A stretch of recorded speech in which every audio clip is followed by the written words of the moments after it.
Hi guys, story recaps here. I am going to explain a 2015 South Korean romantic comedy film called The Beauty Inside. Please try to like or dislike the video, it is important to us. The film's main character is a boy named Jin, who does not have a single face and is continually changing. He is telling us his story. He claims that when he wakes up, he transforms into a new human. He transforms into an old man, a child, a young girl, and a boy at various moments. Everything about his body and identity changes. He even ends up as a foreigner. His voice and vision both change. His body parts transformed according to his age, no matter what body he had. That's why he wore glasses of various sizes, shoes of various sizes, and outfits of both genders. Then he explains that he works as a furniture designer. He made the furniture himself after designing it with his own hands.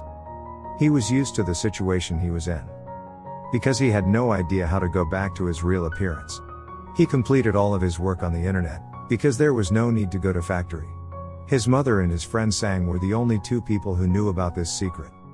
Then we see Sang, who used to work on furniture with Jin. In fact, except for furniture design, he worked as a customer dealer in everything. Sang comes to Jin's house one day and tells him, "Today you have become a very handsome guy. Let's go for a walk." They both go to a club and have a great time. Jin is sleeping with a woman, and when he wakes up, he finds that he has transformed into an old man. On his laptop, he has videos of all the faces. He claims that he cannot speak his native language when he turns into a foreigner.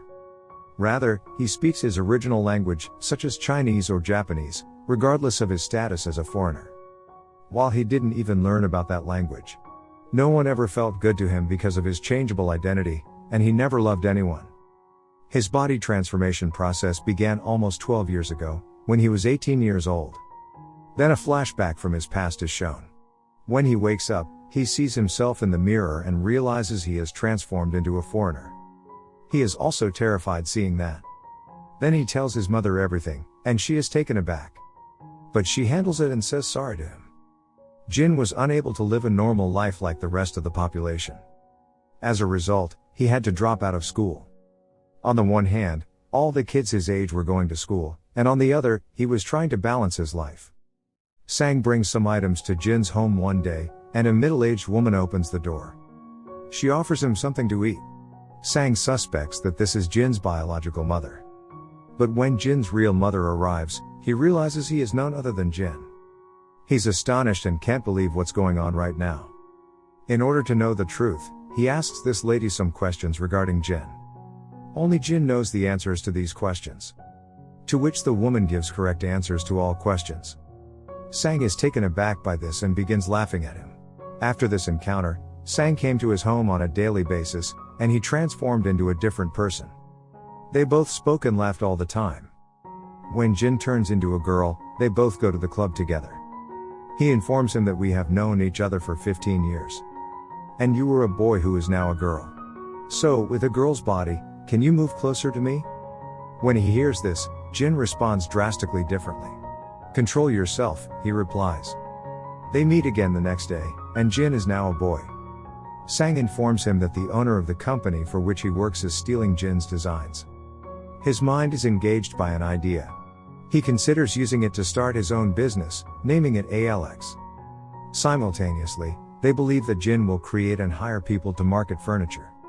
Initially, Jin is primarily a furniture manufacturer, but he later becomes a furniture supplier. Then one day, Jin goes to the furniture store and finds something. Meanwhile, a girl named Sue, who works at that shop, is watching him. She asks, "What do you want?" He claims, "I require a chair that will make me feel as if I'm sitting on a horse." When she hears this, she shows him a brand called ALX. She claims that you'll discover the best of everything here. That is, she shows him his own website. He asks her if it's okay to appreciate someone else's work and promote it for free. When Sue notices this, she bursts out laughing. He would also go there every day to see Sue. Sue couldn't even tell he was Jin because of the diverse faces. He gradually grows to like Sue and eventually falls in love with her. He has a massive collection of her shop's visiting cards. He goes there as a new customer every day. When Jin transforms into an attractive young man, he visits Sue's shop to do some shopping. He invites her to supper in some way, which she flatly refuses. He informs him that I have spent a lot of time preparing to ask him this question. She agrees after seeing his sincerity. He gets the food and transports her to his furniture making location. She is adamantly opposed to going there. Jin then gives her his secretary number and tells her, "I'm not the wrong person. However, if you still notice something wrong, you can file a complaint." Then they both go there, and she discovers that this is the ALX company. Because the locals loved ALX furniture. They both have dinner before he drops her at home. They intend to meet again the following day. But the issue was that once he went asleep, he would change back. Seeing this, he sets an alarm every hour to prevent himself from falling asleep. Simultaneously, he attempts to keep himself busy so that his time will pass. The two meet up again the next day and have a great time. Soo inquires as to what he does in the ALX. So he claims that I'm a furniture designer. Sang also appears, and they both hide when they notice him. Soo and Sang then return home. And Jin sits down and starts working. And he tries to stay awake. They meet again the next day, and we notice that Jin hasn't slept in a long time. The following night, as he prepares to leave her off, he falls asleep on the bus, due to lack of sleep. When the bus arrives at the station, he awakens to find himself changed into a middle-aged man. When he arrives at the station, he notices that Soo is waiting for him. Even though he was present, he couldn't approach her. Now that attractive man was an old man. Soo would be surprised to see him. Meanwhile, she receives a call from her boss and leaves. She calls Jin frequently, but he does not answer and instead sends her a sorry message. Here, Jin realizes that his lovely life has come to an end. "Where are you?" is her message. "I was waiting for you at the bus station." He determines that he will not abandon her without telling her the complete truth. The next day, Jin transforms into a girl and requests Soo to join him. She claims to know everything there is to know about Jin, and takes her to the furniture factory. Jin shows her all of his films, including videos of all of his faces revealing themselves in front of her.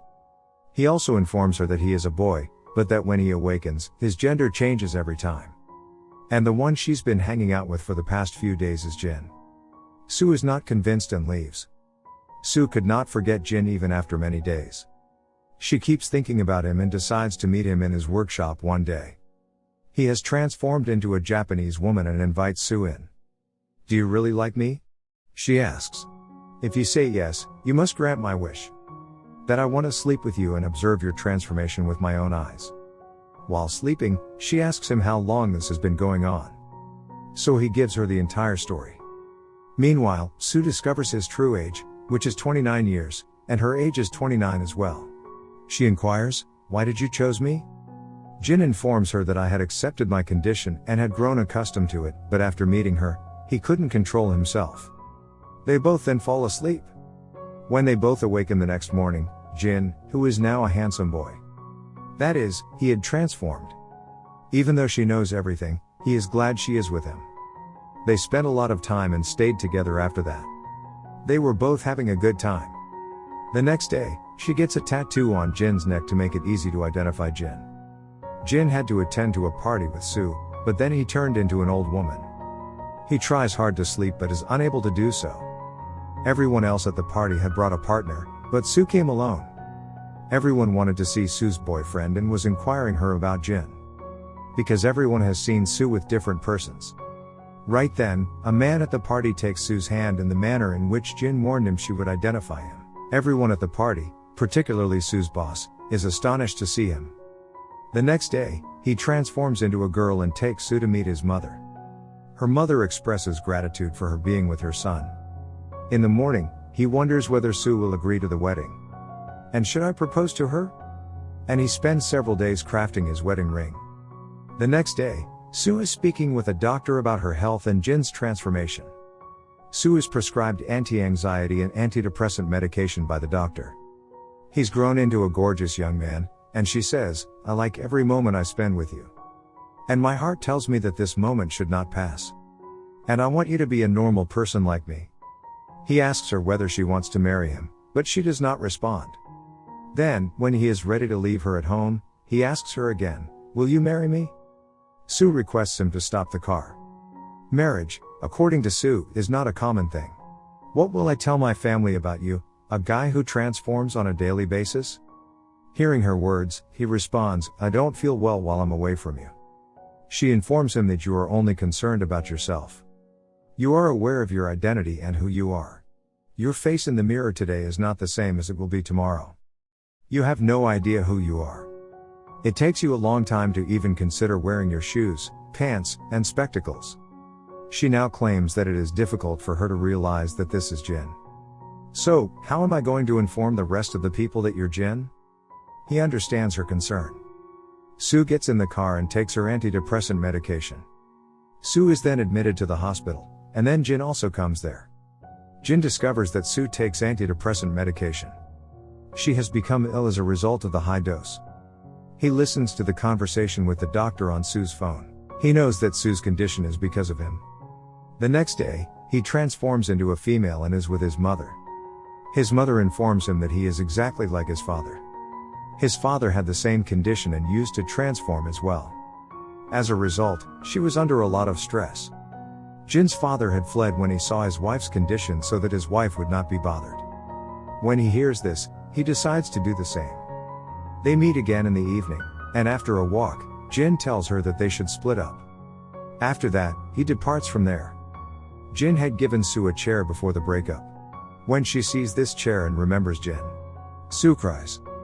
After 10 months, Soo is entirely normal. Soo's boss is showing her famous designer's furniture on the internet one day. When she sees this, she realizes that these are Jin's designs. Her boss says the design is stunning and that you must order it for us. Then she realizes she was only worried about people and what they would say. But, in reality, she couldn't live without him. As a result, she decides to look for him. The character Jin is then depicted as a designer in the Czech Republic. And he was the citizen of that country, speaking their language. She, on the other hand, goes there after she finds Jin's address. Jin, on the other hand, informs her that there is no such thing as a boy named Jin. She informs him that I come from a studio in Korea, which is a booming furniture market. And she pleaded with him to let her in. As soon as she steps inside, she notices separate shoes, clothes, and furniture, all of which are identical to those manufactured by Jin. She says, my company adores your work, therefore I wanted to meet you. Then she says, Jin, you must stop. I've entirely changed. I'd like to be with you. Jin believes that she will become ill again.